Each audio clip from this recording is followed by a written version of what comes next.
Thank you very much, Chairman, sir. What began as a short duration discussion on the economy, because of the interest which honourable members have shown, have lasted 3 half days, and 60 honourable members have spoken during this debate, and I'm indeed grateful for the various issues that have been discussed, and certainly some concerns and questions which have been raised. I'll try to address them. So even as I begin talking about the short duration discussion held in this House, I'm tempted to start the discussion from a mention outside the House first. Interestingly, it comes from a member of this House about the economy. Shri Jairam Ramesh had mentioned that in all probability there will be a discussion, something to the extent of saying we've been asking for these debates in the previous sessions, but the government has not been willing. We've never been hesitant about talking about the economy.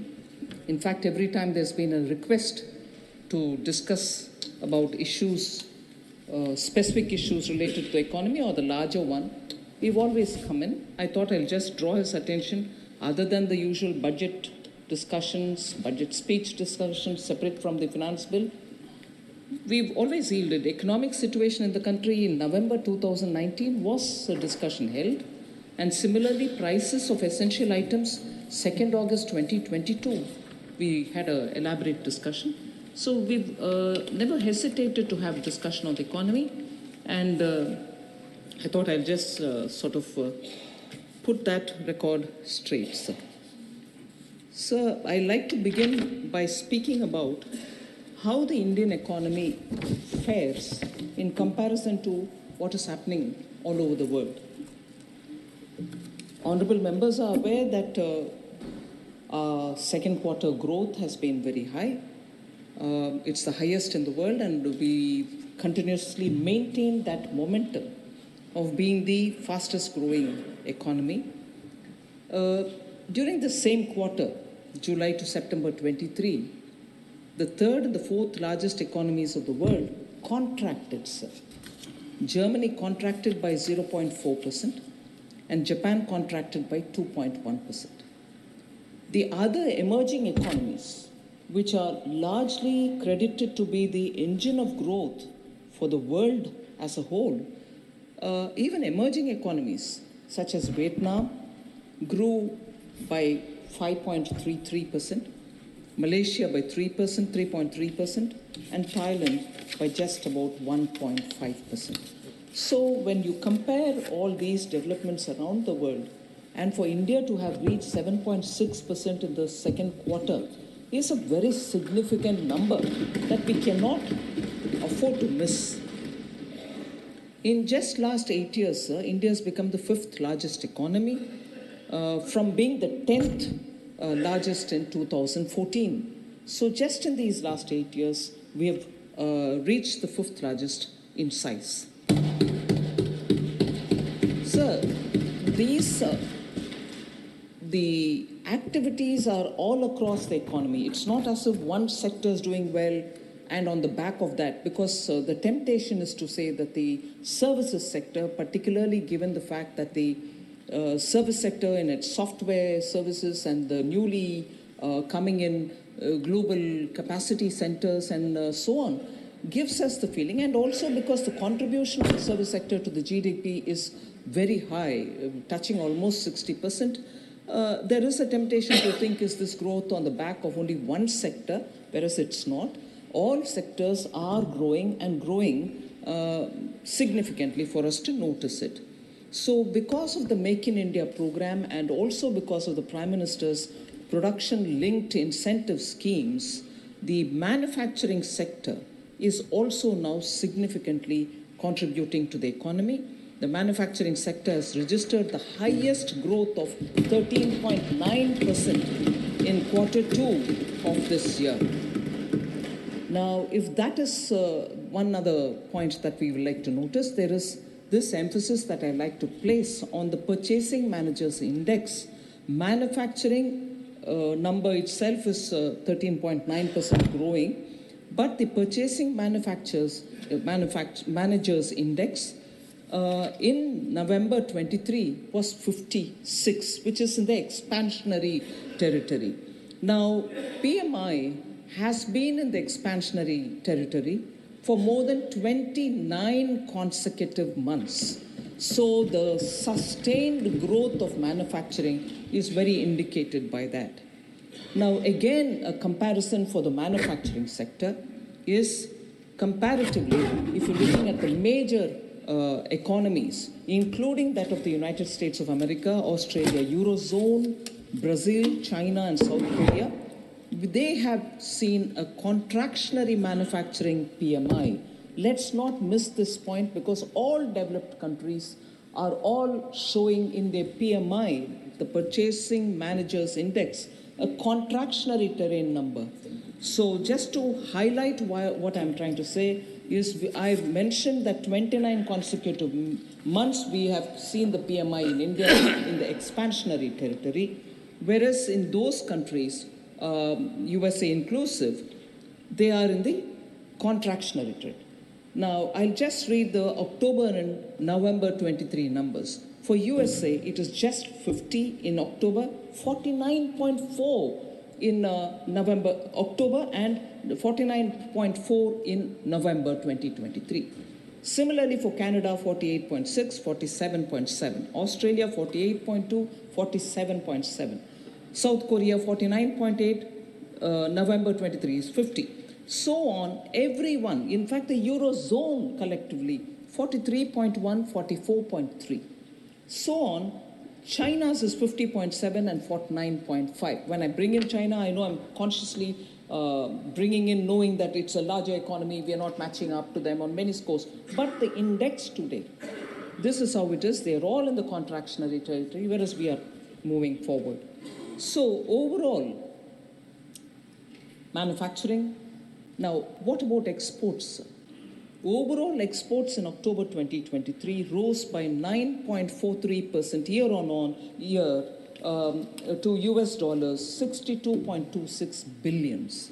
So exports are also showing very clearly a sign to say that in spite of the consumption and also the demand coming down in the Western economies, our export is showing a growth.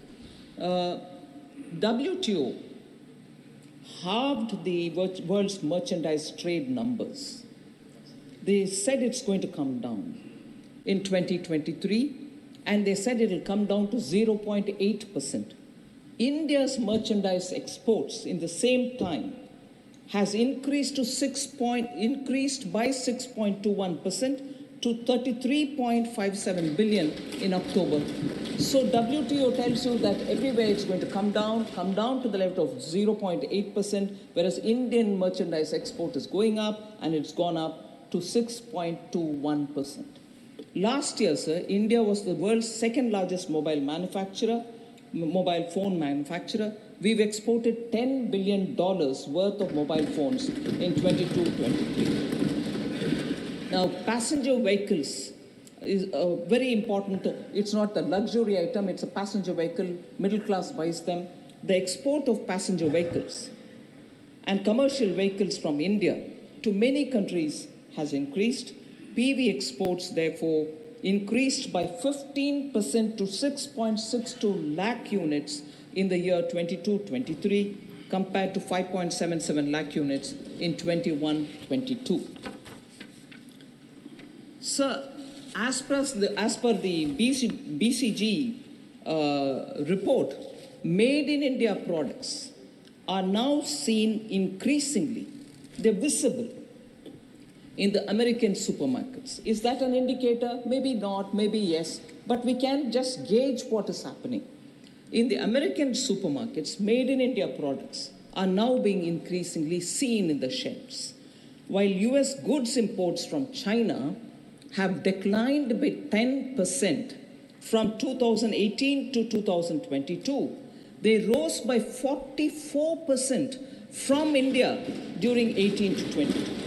Decline in 10% from China, goods, whereas what we are exporting, merchandise, goods from India, has gone up by 44% to the US. All this is also indicative of the fact that the net direct tax collection is going up. Till November 9th, 10.60 lakh crore has been collected, 21.82% increase year on year. GST collection is now almost on a monthly average stabilized at 1.6 lakh crores. Last month alone, it grew by 15%. E-way bills, very clear indicator of economy being in a positive territory. E-way bills generation has hit another record, and that is highest record till now, October 2023. It crossed 10 crores for the first time since its introduction, surpassing the previous high of 9.34 crores in August 2023. So 10 crores in October, e-way bill generation. CapEx is a very important thing because we from the government for the last 3 to 4 years have been increasing the public expenditure on capital asset creation. States' CapEx also grew in this period. I recognize that. It grew by 74.3% year on year in the quarter ending the first quarter of FY24. And that is largely because 50-year interest-free loans are being given to the states from the center, and that special assistance, which is 50-year interest-free, sir, we have released 1.3 lakh crores. We've made a provision of 1.3 lakh crores in the budget of 23-24. So that is also making states spend a lot more in their capital account so that capital expenditure, infrastructure building gets a priority. All this has been recognized by even some of the global media who normally don't write much in appreciation of what is happening in India. But I would like to say that I'm sure the honorable members would have read the Wall Street Journal, S&P ratings, Bloomberg, all of whom, while speaking very well about the Indian economy, sir, refer to the reform measures undertaken by the Honorable PM, taking his name. I would like to say this. Prime Minister Narendra Modi's efforts, this is quote, Prime Minister Narendra Modi's efforts to outrun China and transform India's economic model into one driven by manufacturing rather than consumption are creating a tailwind for infrastructure and heavy industry companies. So this observation coming from media houses, particularly those who observe the Indian economy at this time, surely gives the feeling that it is all across the board, the development, the kind of buzz which is around the economy. There can always be some points which I'll certainly come to some honorable members raising issue of, it's actually not reaching some parts of the ground, what is not reaching or this is not reaching. I'll come to addressing that. But the point on which all of us can take immense pride is something which I list out very quickly. I'm not going to spend much of our time. Where have we reached the topmost position in the world? Where are we in the second position? Where are we in the third position? I'll just list out those items and we'll know that this is across the board for all of us to feel extremely proud of, because this is an achievement the people of India are contributing towards this country. So India is the world's largest producer of milk, largest producer of pulses, dalhan, largest producer of jute, largest producer of sugar, real-time digital payments, largest number happen in India. India is also the second largest production of rice, of wheat, sugarcane, groundnut, vegetables, fruits, cotton, aquaculture, which is inclusive of seaweeds and lotus and so on, and also the marine products. So India is the second largest. Now, second largest again, manufacturer of mobile phones, producer of crude steel. In 2022 alone, sir, India alone registered an increase in production, while Japan, China, Russia, and US all witnessed a drop. They are the major producers. They see a drop in production, and we see not only see a growth, but we've reached the second largest producer status. Coal producer, second largest. Aluminium producer, second largest. And also, India is the second sought after manufacturing destination globally, and this is because of a research which comes from Cushman and Wakefield.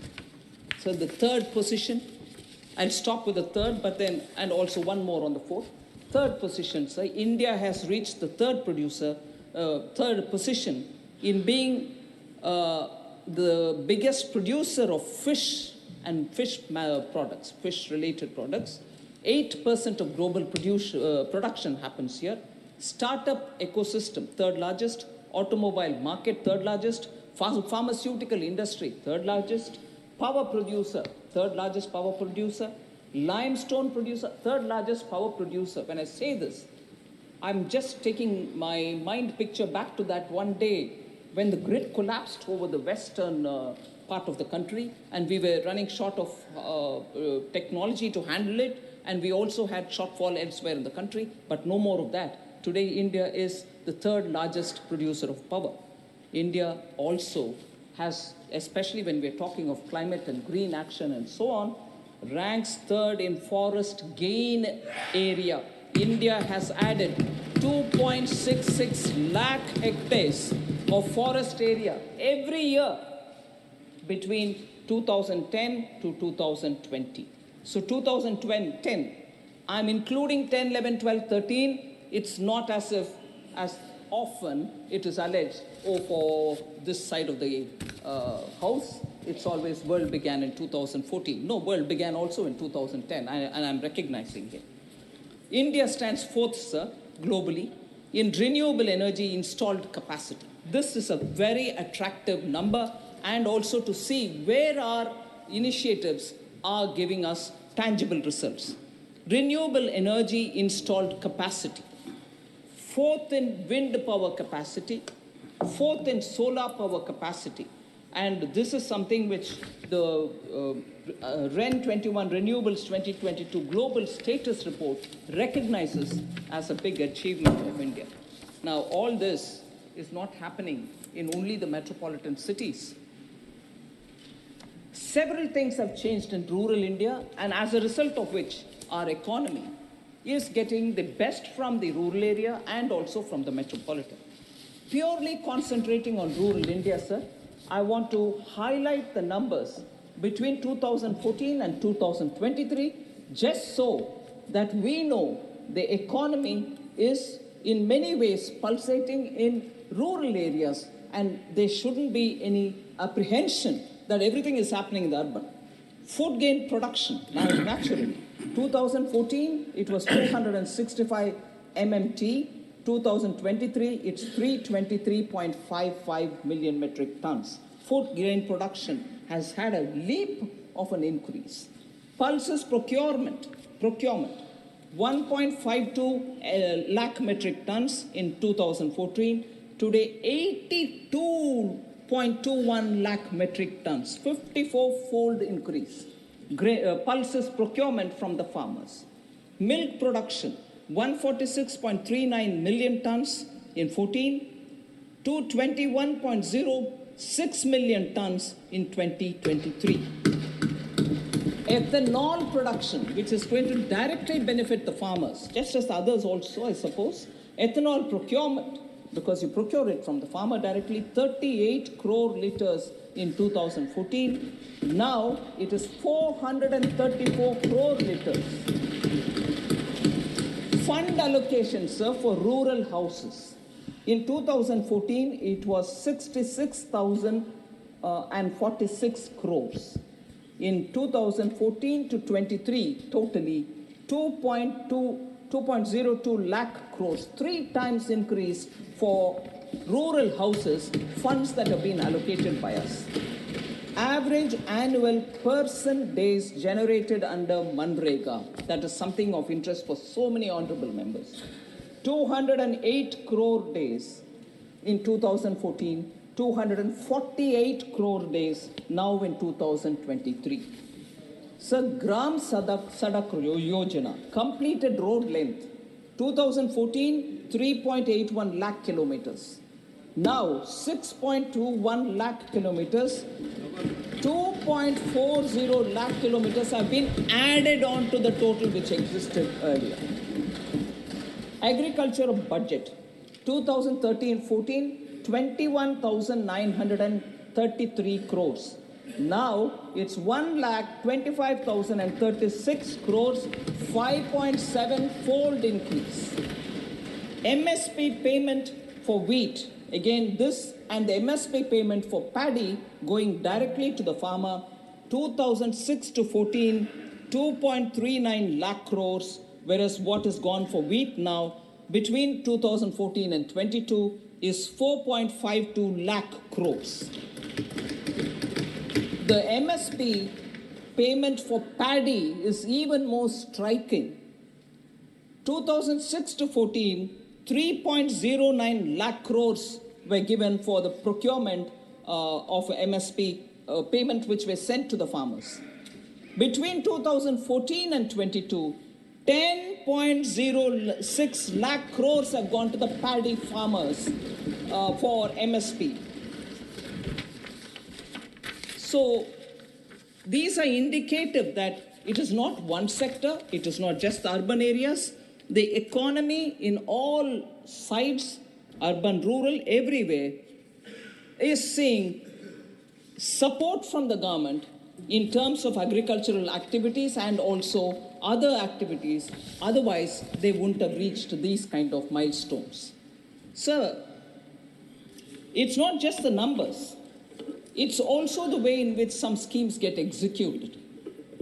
I want, for the sake of honorable members, to do a comparison between schemes which existed earlier and schemes that we are implementing, and to show how the execution of these schemes are making a difference to the common man's lives. Sir, Jan Dhan Yojana is something which we speak very often for financial inclusion. There was a scheme called Basic Savings Bank Deposit Accounts, a scheme which was launched in 2005. In nearly 10 years of that scheme, after being launched in 2005, in 2014, 10 years afterwards, there were 24.3 crore this Basic Savings Bank Deposit bank accounts which were opened. That account, which was opened for these poor people, had no facility for a debit card, had no overdraft facility, and also no insurance coverage. Suppose this person who gets this account dies in after opening the account, there is an insurance payment. None of these provisions existed in that scheme. Whereas under NDA now, Jan Dhan Yojana, which was launched in 2014, and in 10 years, I'm comparing that 10 years, set of 10 years and here 10 years, in December 2023, 51 crore Jan Dhan accounts have been opened. Compare the 24.3 crore, which had no other highlights, whereas here with the highlights. What are the highlights here? KYC have been made easy, debit cards and UPI payments have been made, 10,000 rupees overdraft without collateral is provided for that account, and accident insurance cover is also provided. So, just want to show that looking at a recipient, the beneficiary who lives in a village, who needs financial inclusion, not just opening of an account, but also coverage, and also for him to do his business further with working capital. This scheme and that scheme, I just want to highlight. So in a way, I'm going to call these Naam Ke Vaste scheme, which existed earlier, find life now and actually reach the right kind of target in the beneficiary's name. So BSBD accounts were Naam Ke Vaste. Pension, again Naam Ke Vaste. Launch it, forget it. Swalamban scheme launched in 2010. 2010. In 5 years, they had 29.42 lakh accounts opened, that is in 2014, they ended up with only 29.42 account. Now, Swalamban scheme is what is Atal Pension Yojana, launched in 2015, 8 years only, and in 8 years, I'm comparing that with this, 5.95 crore subscribers have come into this scheme. 20 times more than Swalamban. Again, a Naam Ke Vaste's program, it is brought in and then left where it is. But if you invoke something here, they'll say, oh, we've launched it, you don't credit us. Credit we will, but this is the performance. Jan Aushadhi Kendras. Jan Aushadhi scheme again was launched in 2008, sir. And in 2014, they had only 80 stores, 80 stores. In 2000, that scheme got continued. December 2023, sir, 10,000 stores have been opened in Jan Aushadhi. Where is 10? And where is this? And in the 10,000, now we've said we'll take it further to 25,000. Jan Aushadhi. In the Jan Aushadhi Kendras, the common people, I go visit Jan Aushadhi Kendras and talk to the people who are buying medicines there, check up with them, whether the claim that in many cases the prices are less by 66%, 72%, 89% in some other are true or not. And people tell you what they're buying. 1,800 medicines are available, more than that, but I'm rounding it off. 1,800 medicines are available for the common citizen. Blood pressure, fever, seasonal illnesses, sugar, everything. And 2,000 plus equipments are also available there.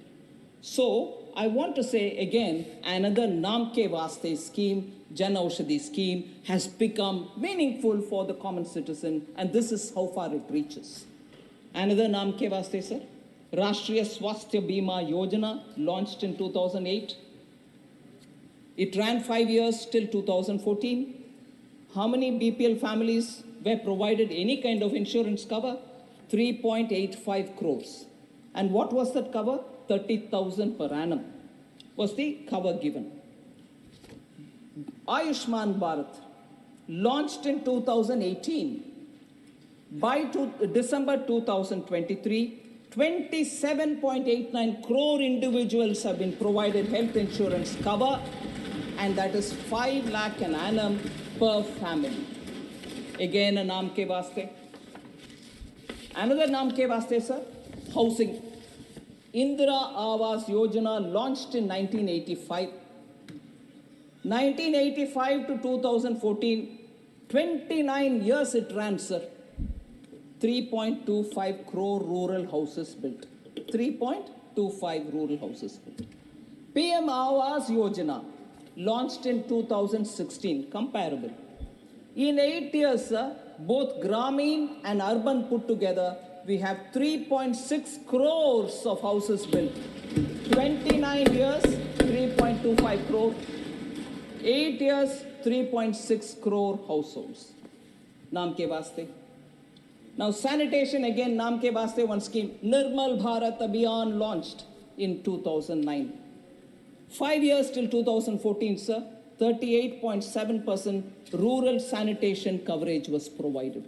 I remember, I can't see him now, Professor Ram Gopal Yadav, who I respect a lot and who had a lot of, most of the time he intervenes to ask about what's happening in the ground, is there any difference? So his concern, I do take cognizance of, he spoke.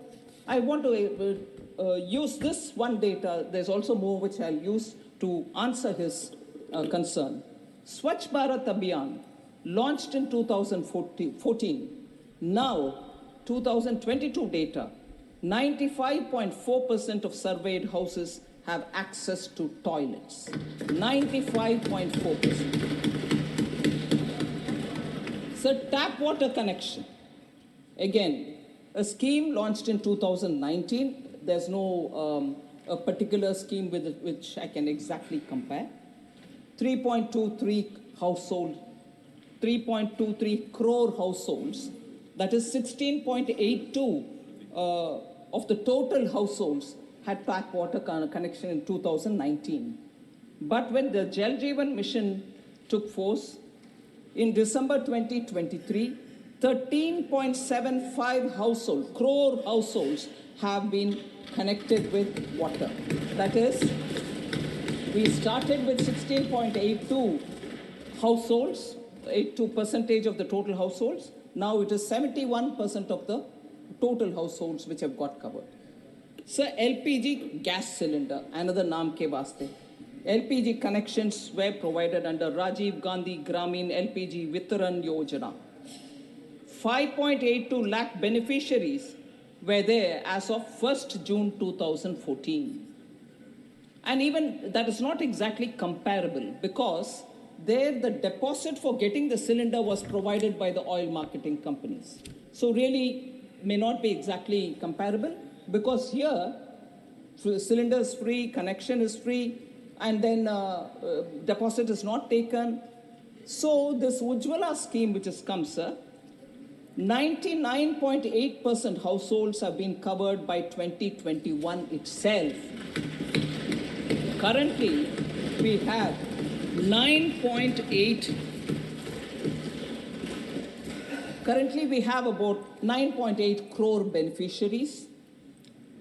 Domestic LPG connections in 2014, sir, totally, inclusive of Ujjwala, was 14.5 crore in 2014. Now it is 31.4 crore domestic LPG connections.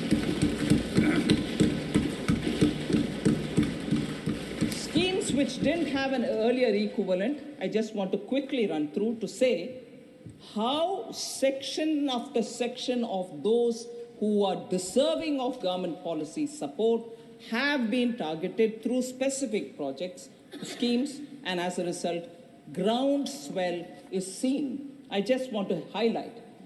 And very many times people do ask, what happened to farmers? Have you given them? You said you will give double their income and so on. Such questions get answered in this set of, very quickly I'll highlight, PM Kisan, sir. 11 crore beneficiaries get 6,000 per annum as income support. PM Mudra scheme, where people get collateral-free loan to run their small businesses. 44 crore beneficiaries with 25 lakh crore having been dispersed. And in that, 68% are women. Mudra loans. PM Swanidhi, 73 lakh beneficiaries, again 44% are women, and approximately 75% belong to non-general caste groups. PM Jeevan Jyoti Bima Yojana, 18.58 crore beneficiaries at 1.19 per day, that is 436 per year, life insurance of 2 lakhs.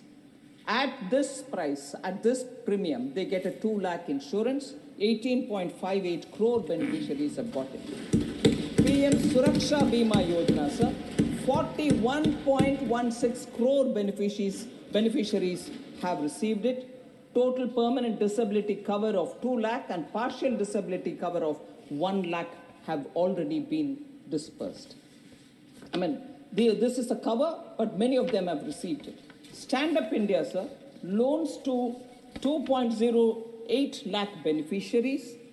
Rupees 22,000 crore loans have been dispersed. So from the government side, continuously, we are looking at helping people.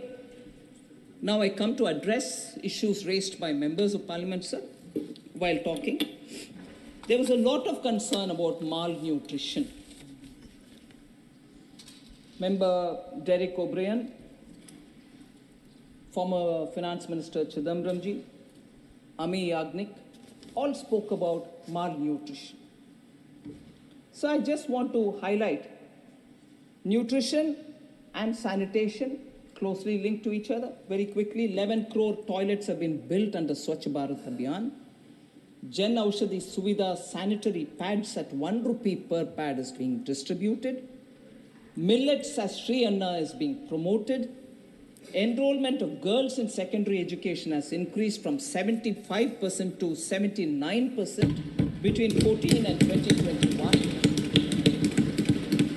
Institutional deliveries has also shown an improvement from 87% in 2014-15 to 94% in 2021. Percentage of first trimester antenatal care registration has shown improvement from 61% to 73.94% between 14 and 2021. There are also multidimensional poverty-related indicators, which I will very quickly refer to. Member Dr. Sudhanshu Trivedi had gone into in great detail about it, so I don't want to take your time on points which have already been covered. But I just want to highlight the National Multidimensional Poverty Index Report of 2022, published by the Niti Aayog, shows a remarkable decline in the prevalence of multidimensional poverty.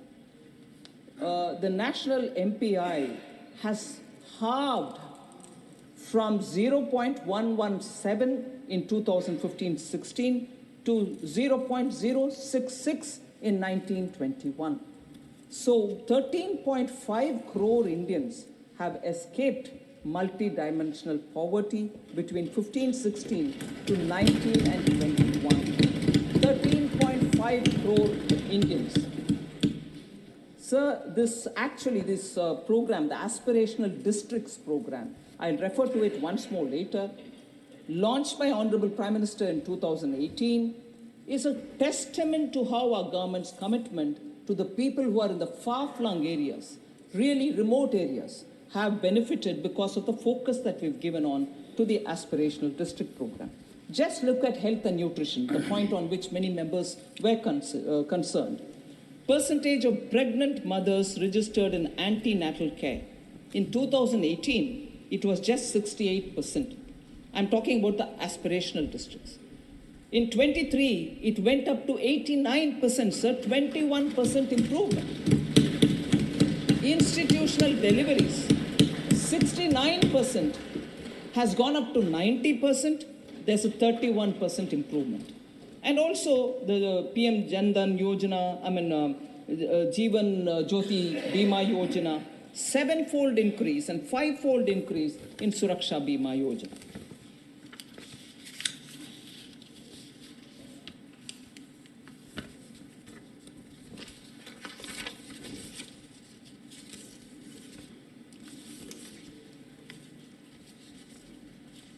So my appeal is nutrition and nutrition-related issues, health, any case being both with the center and state, is something on which all of us will have to work together. Party-driven politics may not help the situation. It can only aggravate. Just as in women's issues, particularly law and order related to women's issues, I keep saying we should not politicize it. Because once you do that, your number versus my number, but the person who's suffering remains wherever she is, wherever he is, particularly in nutrition-related matters. So I was tempted to bring in one aspect of how, in what we think, and maybe data also shows, in a state like Kerala, nutrition, education are all very well taken care of. No, wait a minute, I didn't complete. I knew you will come back. Now, you may not be very pleased with what I'm going to say. Thanks to the one generation. Yes. 1 century old. So, when we don't need to politicize, sir, we can always exchange about the good work done here, the good work done there, and so on, with an understanding that all of us will have to work together for taking it further for better days. But if you are so concerned about nutrition under Modi, that's why it's bad, I'd like to say, not very long back in 2018, there was this very sensational case from Kerala of a tribal young man begging for food and who was killed. Madhu. So politicizing doesn't help. I don't want to say more on it, but I have the proof, sir. It's not a fictional or it's not a story that I'm creating here, but that's truth here. I'm also coming up with the data. And that's why I want to say, let's not politicize issues of women, nutrition, education. It's a subject where both center and state has responsibility. If Modi has not given money, you ask me, but Modi has not stopped you from giving nutrition to your own tribal people. Madhu wouldn't have died if that literate and very respected state, God's own country, which I love a lot, which I respect a lot, wouldn't have died if that state had taken care of it. So, that's okay, one mother. That is why I'm saying no point in politicizing, all right? So, yeah. All right, all of you all had your turn to speak. Let me reply now. Sir, member is not here. Normal rule earlier used to be don't reply to members who are not here. I'm not sure whether I should do it, whether I should stick to that, but it is a very important point. Honorable Finance Minister, Sir? some of the members have sought my leave. That on account of a commitment, they will not be here. That's fine. So, response needs to be imparted. Response? Needs to be imparted. Imparted. Because Thank the you very honorable much. members, in all fairness, have sought my leave, that they would That's not fine. be able to be here, and therefore I'm sure Thank you that very is much. required. Thank you. I just want to highlight that Honorable Member Derek O'Brien had mentioned elections are won and lost. You win, we win, you lose, we lose. Let's compare equals. He said, our growth, your growth. But I want to say that comparison, elections are won, elections are lost. So you and us, and also the point that we have not won against them was underlined. Yes, of course, we have not won against them. But the point is very grave here, which I want to highlight. You may win an election, we may win an election. What follows soon after is the law and order issue. And that's where you are certainly not equal to us. You win an election being an incumbent, sitting in power, win an election, and after that, lawlessness, mayhem, clashes, sexual assault, brazen murders have happened in West Bengal. And they're not my words. High Court, Calcutta High Court has said, sir, and I'm quoting, in 60% of the cases, FIRs were not registered. Therefore, total cases of violence understated, unquote. This is the Calcutta High Court's observation. So what is the comparison? I win, you win. We all win means my cadres, ordinary citizens, are at risk. They get raped, they get murdered, their houses get burnt. So don't you compare. Don't you compare. Honorable Finance Minister will lay the High Court judgment on the table. Sir? You will authenticate the High Court judgment. Of course I will, sir. Please. Of course I will. Thank you. Sir, the incidents are such worrisome incidents, sir. So this very house, which periodically talks about women's welfare, women's law and order related issues, that is where I start telling, if we start politicizing women's issues, malnutrition, and about children, there is no end. I can point a finger, they can point a finger, no end to it. But look at the gravity. 4th May 2021, 60-year-old woman was gang raped in Kejuri in front of her 6-year-old grandson while her daughter-in-law was beaten up. So you win, I win, sir? You win and I win? May 21st. May 21st. I don't mind, I'll hear. Sir, I'm happy to sit down. I can happily sit down. Ma'am, I'm responding to you. I'll sit down. But if the issues have been raised by members, I'm duty bound to give an answer. I quite welcome you telling anything to me. Oh, this is not economy. Oh, this is not the discussion. Oh, this is not on jobs. I will talk about it because the comparison came from your end. I will respond to it.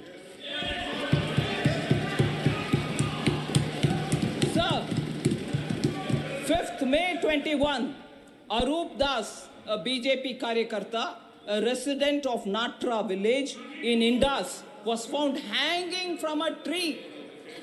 Who did it? Till now. And out of the court, Calcutta High Court again, sir, comes to my rescue. I will give you the statement authenticated. I am quoting here, sir. Out of 268 FIRs,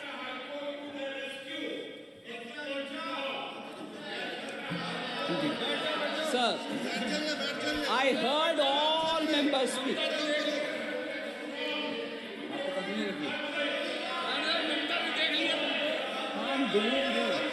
Honorable Finance Minister. Please sit down. Honorable Finance Minister. Out of, Honorable I'm quoting, sir.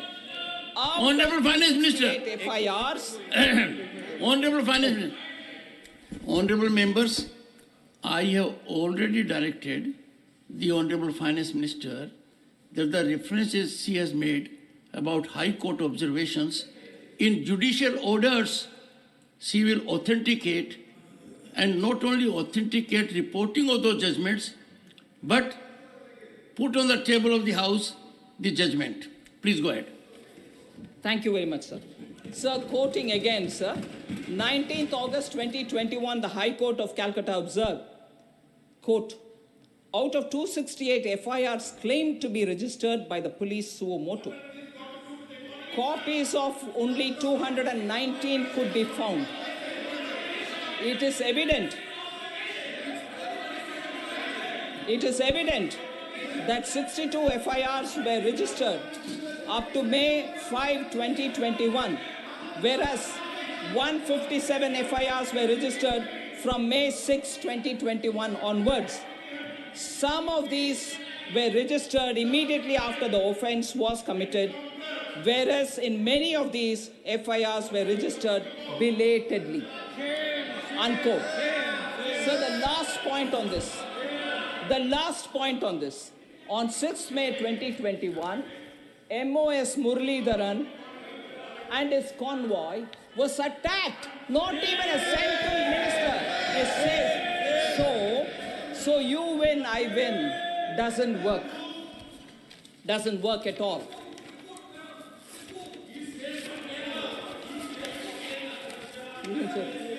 All right.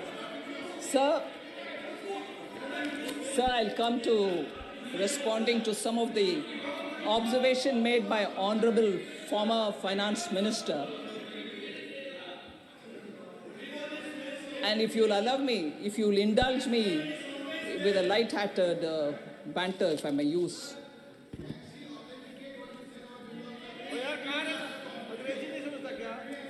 Honorable Chair has already ordered me. I ordered. There is already a direction. Yes, and I'll look into it after I go through it. Please.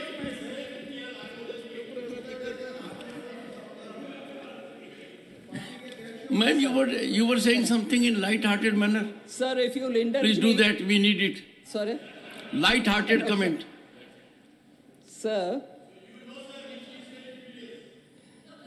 I'm very serious.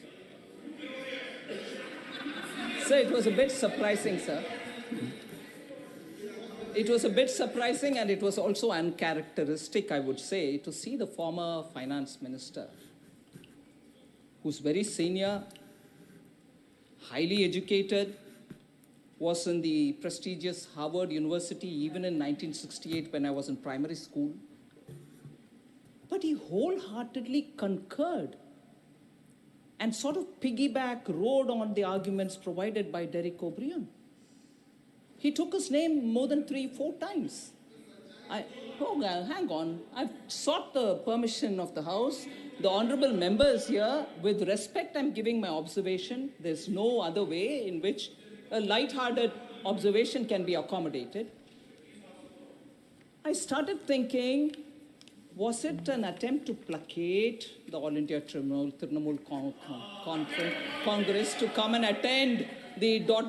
alliance because they seem to be hot and cold What is it? I didn't understand, because much before you could come to talking about the economy, that happened.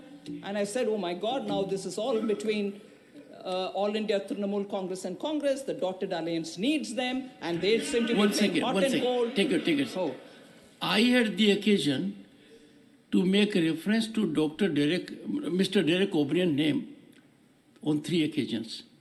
And we had a very quick comment from Jairam Ramesh. Is something cooking, something like that you said? Am I right, Jairam? When I took name of Derek O'Brien 3 times on a particular day, the record shows it, you made a comment. Similar kind of comment was made. So no comparison with you, sir. And so, but sir, so I just want to say, no, come on. I sought his permission for a banter, right? Thank you. So he made, the former finance minister made a very linear comparison as to how the GDP has grown from 1991-92, 25 lakh crore, and then 50 lakh crore, and then 100 lakh crores, and so on, and then wondered if I will say that by the end of 23-24, India will have 100 lakh crore as the GDP. That is, if I heard him right, he said going by the trend of doubling every 10 years, it might. So I'm confident that the question is asked with a certain sense of confidence that the Indian economy and people are contributing for its growth. But I would only refer to one editorial which appears today in a paper. I'm not saying my view, but if you would permit me, and I will also do an authentication and everything else. There is an editorial in the Economic Times today which says, a $4 trillion plus we go. GDP expected to catch up in the coming fiscal. And goes to elaborate, and there's just one line that I'll read for the House, for the benefit of the House, and I quote, as India's GDP rises, would the market cap rise in tandem? Though there is no direct correlation, there could be significant wealth effects that provide tailwinds to the economy. Retail investors own 10% of the equity, about $400 billion, and their share has been rising. That should help consumption, which accounts for close to 60% of the GDP. So, linking that to the growth of the GDP itself, this write-up, which is an editorial in a paper, which is a pink paper, which observes the Indian economy, we get a picture and a probable answer to the former finance minister. Sir, then the worker population ratio was also another issue that the Honorable former finance minister raised. I just want to highlight incorrect it was for him to suggest that the worker population ratio has not improved. There is, obviously he's done some kind of a, if you permit me, whimsical calculation there and then, and which serves him well, and the interpretation is not right. As per the PLFS, that is the Periodic Labor Force Survey, WPR, the worker population ratio, that is the share of the employed in the total population, has increased to 56% in 2022-23 from 46.8% in 2017-18. And I underline the fact that this is post-COVID, that it has gone up to 56%. So there is an increase in the worker population ratio, and this is government's data. So youth unemployment rate, that is the age between 15 to 29, has declined. Unemployment rate has declined to 10% in 2022-23 from 17.8% in 17-18.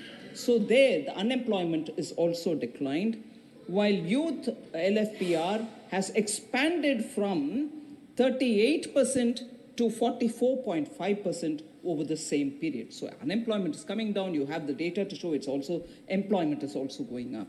In fact, sir, WPR in 2005 was 42%, which fell to 38.6% in 2011-12. So fall happened then. Then, despite a COVID, which is a once-in-a-century pandemic, we have revived the employment, and the data shows that very clearly.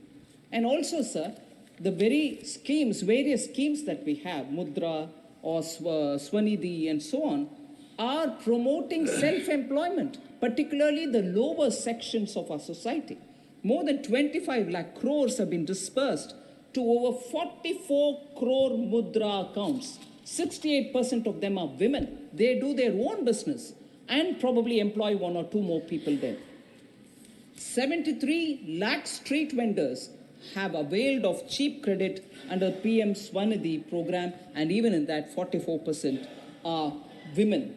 So I think the hard work and the entrepreneurial spirit of the Indian youth who go in for small self-employment cannot be ignored at convenience and cannot be raised saying, oh, the poor are without jobs at some other time. There should be some kind of a alignment. So this was raised by very many members, other than former Finance Minister, Kanimuri, Dr. Ashok Kumar Mittal, and also Sujit Kumarji, Jose K. Mani, all of them had raised this issue. So the attempt to bring more employment, self-employment among women is also shown by the program that has been recently launched.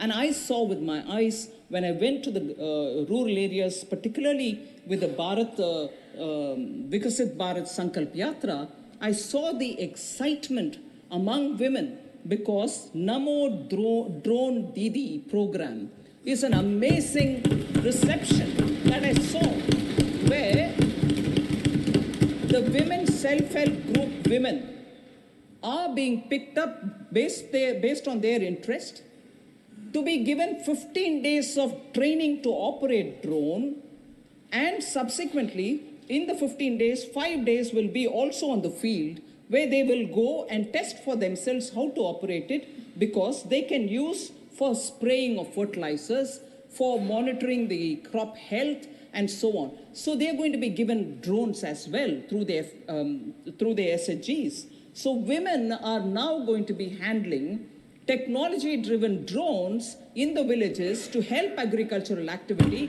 and what can be more empowering for the women in the rural areas? Government's idea is to distribute 15,000, provide 15,000 drones to self-help groups, and for this an outlay of 1,261 crores. This scheme is 100% funded by the central government for a period between 2024-25 and 25-26. 2 years, this scheme will reach all the women in the rural areas so that they're trained and technologically handling this drone. Sir, concern has been expressed about inflation and inflation management. Quite a few members, Rajiv Shuklaji, Ashok Mittalji, Derek O'Brien, all raised the issue. Sir, average inflation during 2014-15 up to 2023-24 has only been around 5.5%. Now, since 2014, the retail inflation breached the number and reached the highest point of 7.79 in April 2022. I concede that. But by contrast, of course, because that is important to remind ourselves that between 2004 and 14, the average inflation was 8.1%. So I just want this number to be in the back of our minds. And in between 2009 to 2014, the average inflation was 10.4%, double-digit inflation. So I just want that to be highlighted. We've taken quite a few steps to make sure that I know the Consumer Affairs Minister, the Food Minister Piyush Goyal, the Leader of the House, has been on and off releasing pulses, on and off releasing onions from the godown, from the buffer stock. Procurement and distribution of tomatoes and onions are happening as and when there is a need. Imposition of stock limits have been on pulses and wheat. Our trade policy also sees changes so that our buffer is kept safely for ourselves. And import restrictions and quotas have been introduced on specific commodities. More than that, sir, you would recall that the Honorable Prime Minister, before Raksha Bandhan, had brought down the price of cylinders by 200 rupees. And this impacted 9.8 crore Ujjwala beneficiaries, and who now get 300 rupees subsidy, and the cylinder costs 603 rupees only for them. And similarly, it has been mentioned by several people, the PM Garib Kalyan Anna Yojana provides 81.35 crore beneficiaries for the next 5 years food grains for free. Contrast this with those states which, when we reduced the duty on petrol and diesel, did not reduce. And some of those states were lost by those ruling dispensation because it kept the price very high. And I would just recall that Punjab, Rajasthan were all such states who refused to budge. On the contrary, Punjab even raised the price. So, Himachal also. So, these are states which are going against the well-being of the poor, but question us, saying, oh, you're not taking care of the poor. Why wouldn't you want to reduce the price? We have done it 3 times, and now it's come down to 603 per cylinder, sir.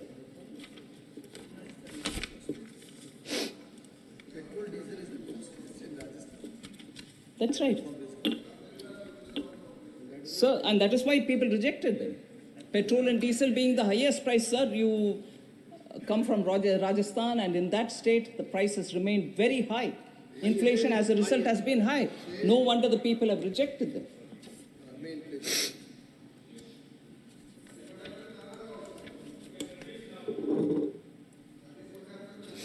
So there were concerns expressed about savings in the economy. Quite a few members had spoken about it. Household savings are also going towards asset creation. I want to bring that dimension in because it's important for us to recognize that when households do have some money in their hand, they also want to invest in assets such as having a own house. Then households added net financial assets of 22.8 lakh crore in the year 21, financial year 2021. Nearly 17.0 lakh crores in 22 and 13.8 lakh crores in 23. This can't, of course, be seen in isolation.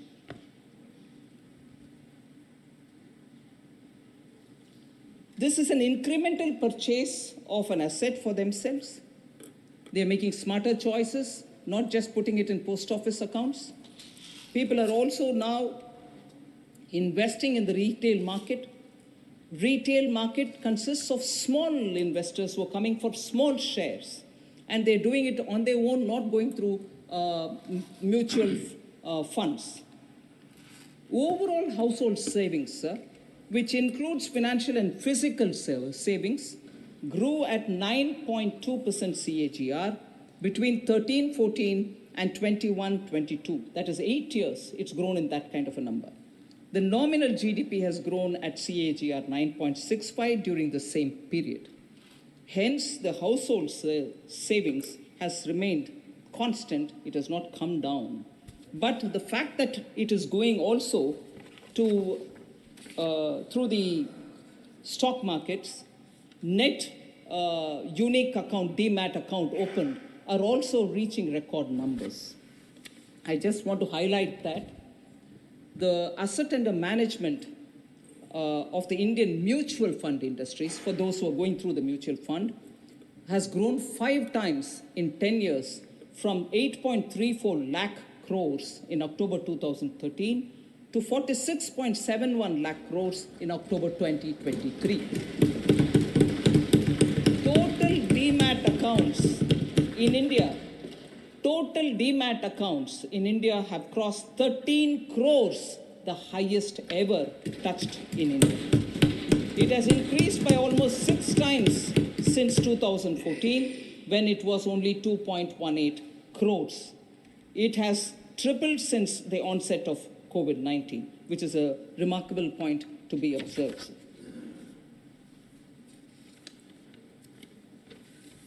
So there was also a lot of concern about US dollar strengthening against the Indian rupee. I just want to highlight the recent article which has come up, sir. The clearest sign that things are going well, a stable currency, was the title of that article. And it quotes, rupee has lost less than 1% of its value against the US dollar this year. And this is an article which was published in Wall Street Journal, a leading US newspaper, on 28th November. It's not something which is old, 28th November. The title of that article was interesting. It said, virtually everything has gone right for India. And in that it says, rupee has lost, and I quote, rupee has lost less than 1% of its value against the US dollar this year, compared with the decline of more than 3% for the Chinese yuan, a roughly 9% fall in the South African rand, and an 11% slide in the Japanese yen. Indian economy is benefiting from reforms put in place by the government of Prime Minister Modi, unquote. This is Wall Street Journal telling about the Indian rupee versus the US dollar. And I'd like to recall that several months ago, I spoke about the Indian rupee standing up to the dollar and the dollar's value going up, but the rupee not losing value. There was complete mockery at me, saying, oh, how can this be? That goes up and you don't come down. Please do read. Then you'll know why the Indian rupee stands stable against an ever-increasing dollar. And that cannot happen unless the Indian economy and its fundamentals are strong. It's not a fiction. It's not a fiction of my imagination.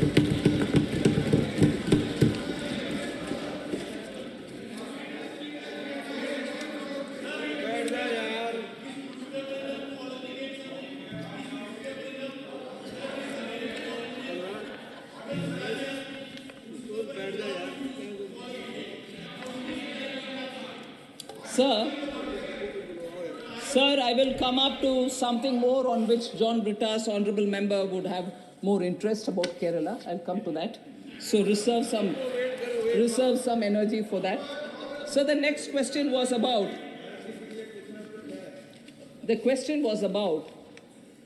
and this is Dr. Shantanu Sen. I'm not sure he's here, but, oh, he's here, sorry. About why central government sends teams to inquire. Why wouldn't we release the funds in time? And also thought that we were against the poor by not releasing the funds. I just want to put some facts on record, sir. A central team was sent for an inquiry on January 22nd, 2019 to 2019, January 24th, 3-4 days. They visited about 6 gram panchayats. I'm just giving you this as one of the examples.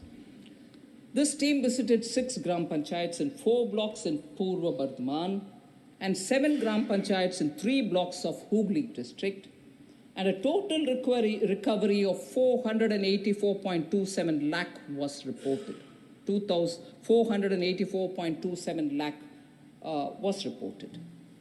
Now, the state government after that sends a action taken report because that was sought from the state.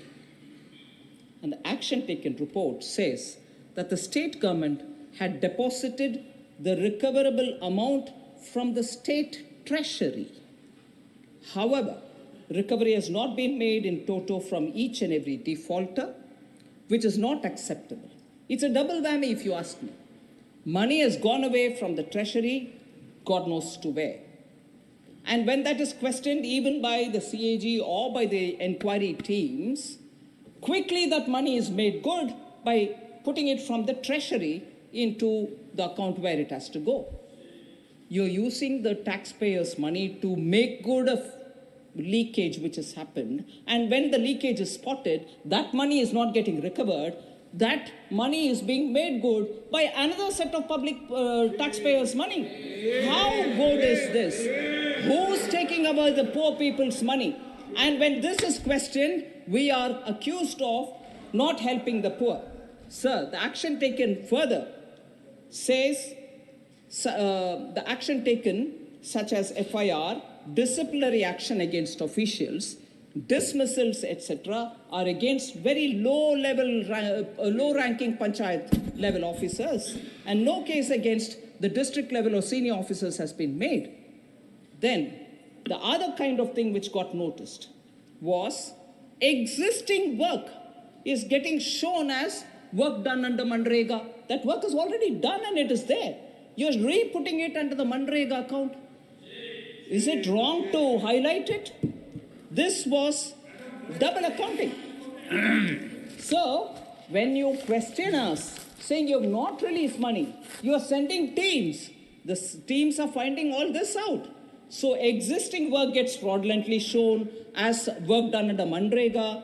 And you also, even worse, sir, a state which had a long tenure of communists and who question everything done here should be questioning some things which is happening in Bengal. Private tea estate gets road done under Manrega, sir. Private property gets work done under Manrega. Communists couldn't even raise it. And when we raise it, hurray, how can you use Manrega money for doing a private laying of the road in a tea estate which is owned by a large tea estate owner? People talk to us about you only benefit one or two big companies. What's this, sir? What is this, sir? So, I want very clearly correction to be done in favor of the poor.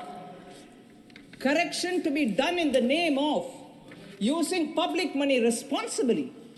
And that is where we've been asking questions. And that is where answers which come don't give you complete answer.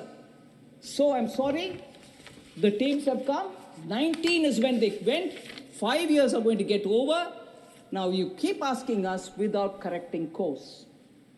Is it wrong, sir, in this house to raise questions about public money? It's our business, all our business, to make sure the money goes to the right people. And that is why Honorable Prime Minister says, adopt technology, use DBT, put it into the account of the common man. Doing that in the first few years, DBT gave us 2 lakh crore advantage in that pilferage was stopped. Adopt such methods rather than continuously pointing to us saying, no, you're not giving money. That is going there in Bengal. They go to the street to say Modi is not giving money for the poor. Who's not giving money for the poor? Leaked money is getting filled by taxpayers' money. Is that serving the poor? Sir. Sir, again, Professor Ram Gopal Yadav.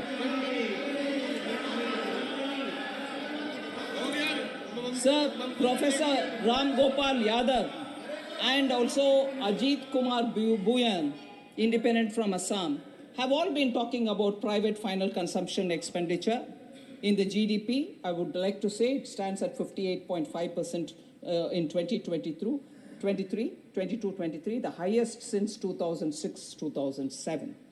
The gross fixed capital formation, the share of the gross fixed capital formation in GDP stood at 34% in 22-23, again highest since 2013-14. So per capita income was also a matter on which questions were raised. I just want to say in rupee terms, I'll also give in dollar terms. In rupee terms, per capita GDP at constant price was 78,348 Indian rupees.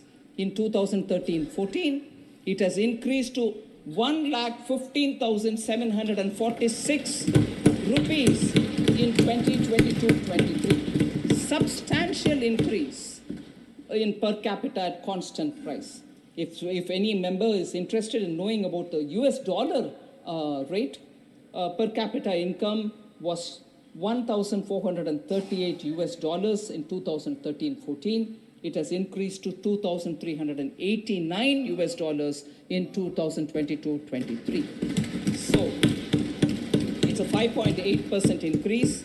India's rank in the per capita income was 147 out of 189 countries in 2013-14, which has moved up to 141st rank. From 147, we've moved up to 141.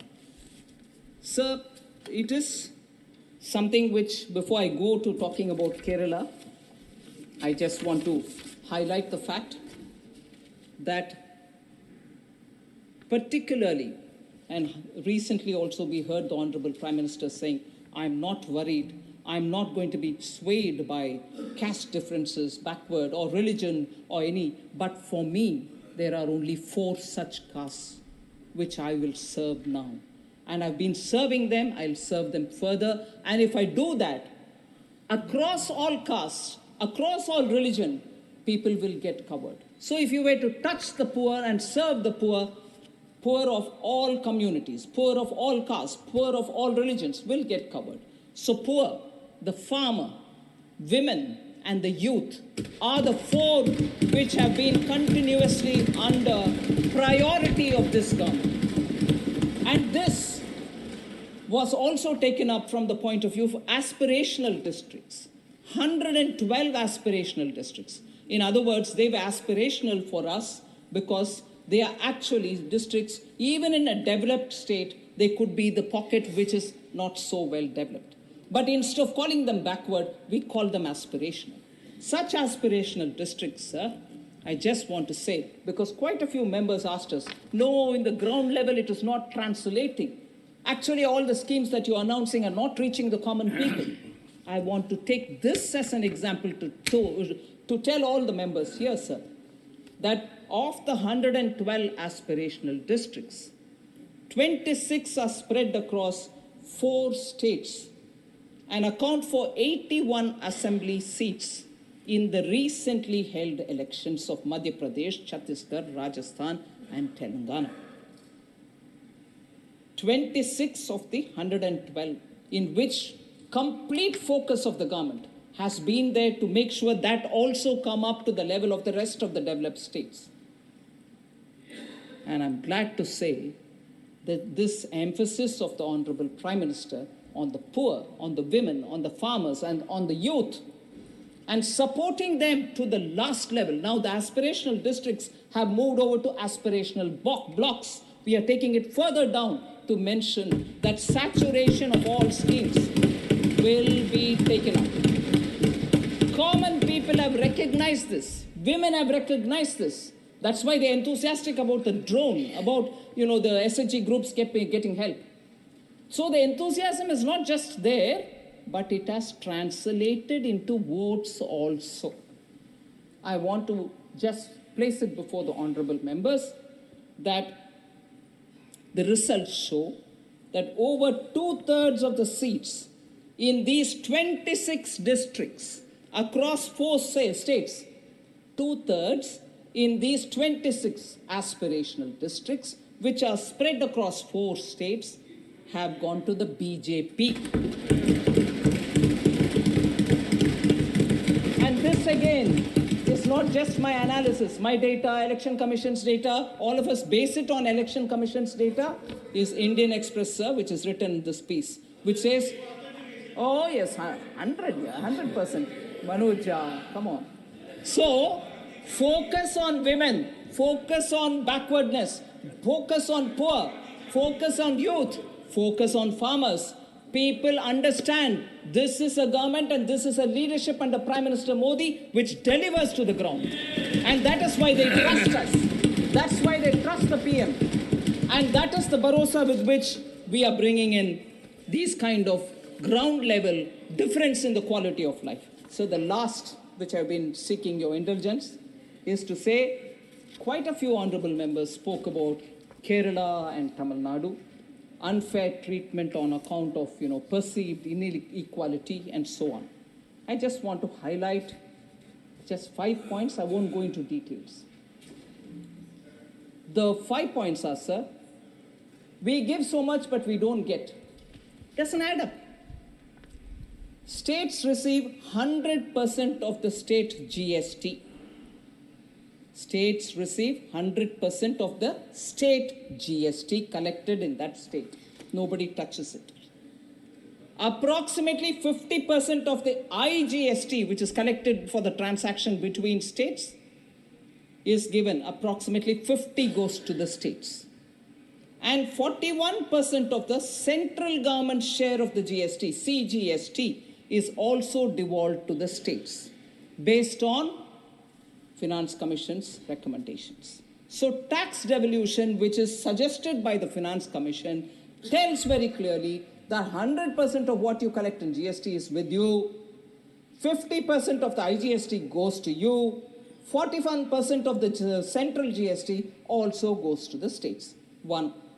Second, industrialized states like Tamil Nadu have very many companies which are registered there, but which have pan-India operations, and they have concurrent tax payments. Example, sir.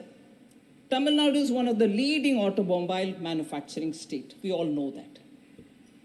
Manufacturers make profit because these automobiles are sold across India. So you pay the tax, all of us pay the tax. And similarly, plantations from Kerala make profits selling their products to all over India. This explains why location of direct tax collection may not be fair and equitable principle, may not be on the fair and equitable, because the money comes from everywhere, but the tax is paid in the state in which they are registered. So if automobile companies are registered in Sri Perumbudur in Tamil Nadu and they pay their tax from there, it's not just that Tamil Nadu tax money is in it, all our tax money is in it. So when we say each state has, I've contributed this much, what have you given back? I want to say the tax is from all Indians, sir. Your company is registered there and you pay your tax. So let us think about it. Third, sir. Third, sir.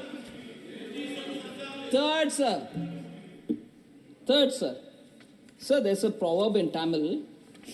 I just half heard John Britta's. I'm tempted to say it, if you don't mind. Tadukula panja, paayila paaiven. உனக்கு தமிழ் புரியும். தடுக்கல பாஞ்சா பாயில பாய்வேன்.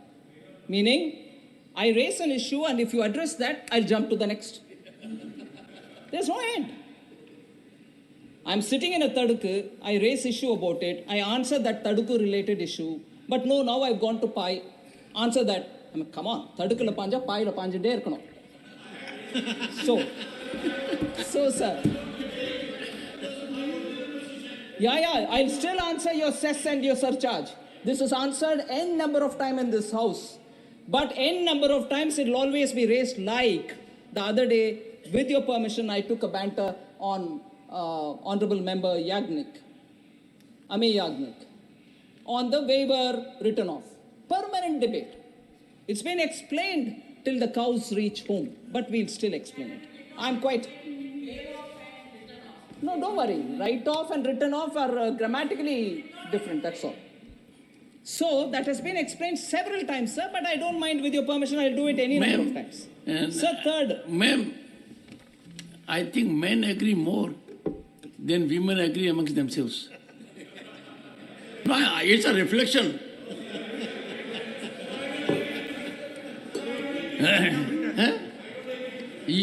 Have you ever agreed with me?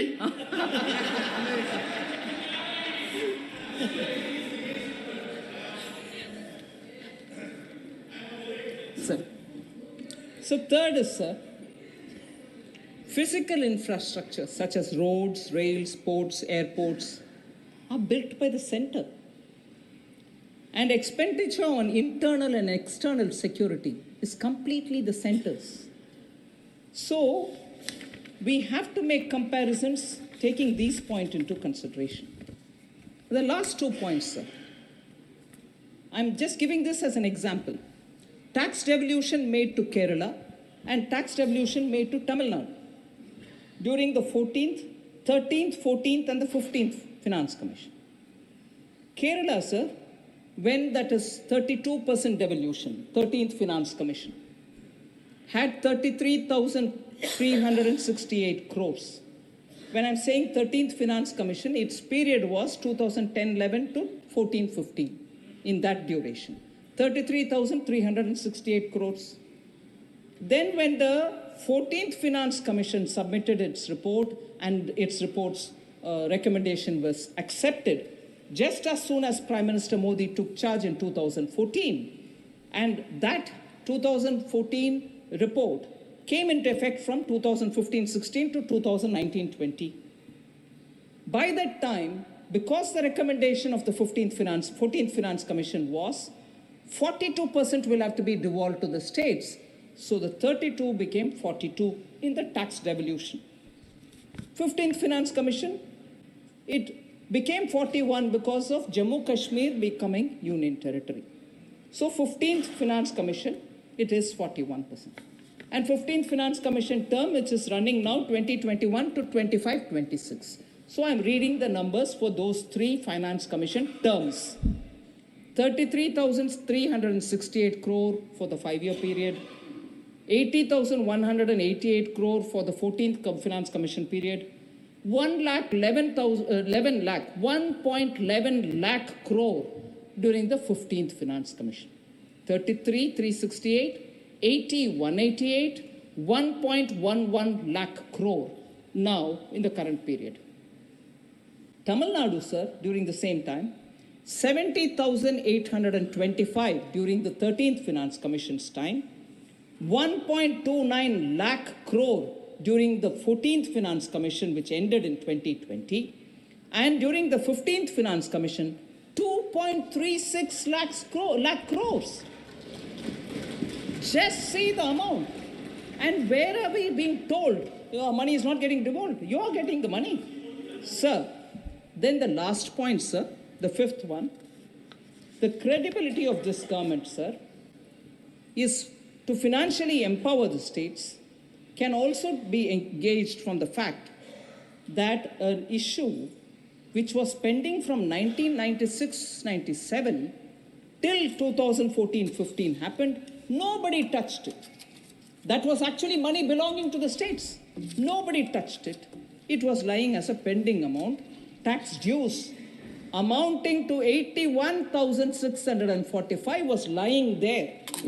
It was Prime Minister Modi who in 2015, talking to the earlier, this happened in 2021, talking to the ministry, to the officials, to me, all of us worked together with the states. There was some money which the states owned the center.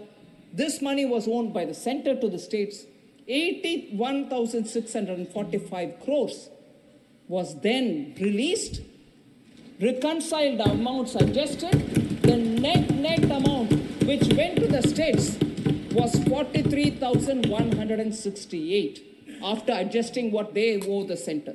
So an issue pending from 1996-97 gets sorted out in 2021 in favor of the states because Prime Minister Modi was also a chief minister once and he knows what the states undergo in terms of money if it doesn't get reach them in time. That is why since 2020, I am standing here as a evidence myself to say at least 5 times I have asked the ministry to release fund in advance. So where they were supposed to get 1 installment, 2 installments have been paid in advance and not waiting for the due time so that the states don't suffer. So a chief minister becoming a prime minister has actually kept in favor of all the states and has never discriminated against any one state. In fact, he repeatedly says, until and unless all states grow equally, India cannot grow. So somebody who believes in that is never going to discriminate against any state. Sir, largely I've covered the issue, sir. I wouldn't go on to talking about internet connectivity and issues like that which many members raised, but I suppose the concerned ministers would also have their time to speak about it. Thank you very much for giving me.